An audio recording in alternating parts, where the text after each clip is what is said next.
Ever notice how the scariest monsters wear human skin? Western horror doesn't just haunt you, it rewires your reality. Let me show you how.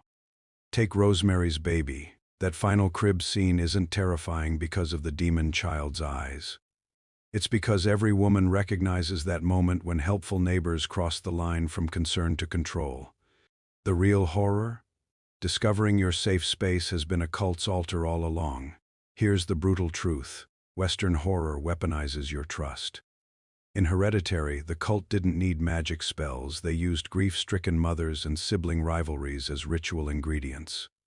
When Annie screams, "I am your mother," while chasing her son, that's not a jump scare, it's the sound of unconditional love being reverse-engineered into a death warrant.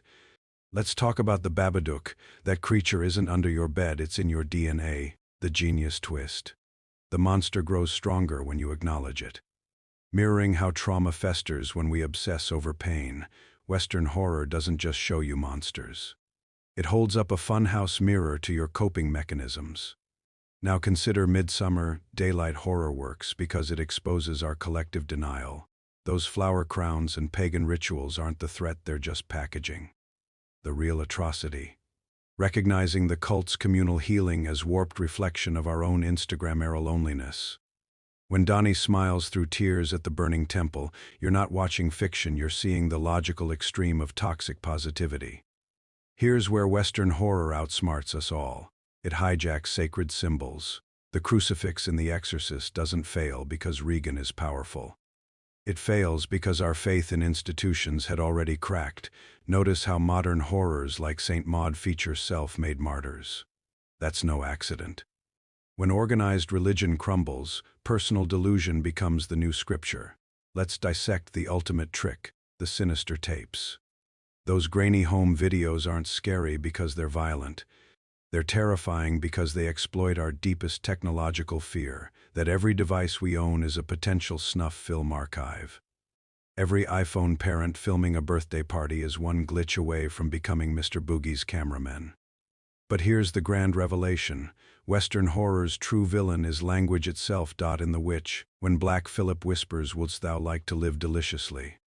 That's not a demonic offer, it's capitalism's origin story. The scariest part?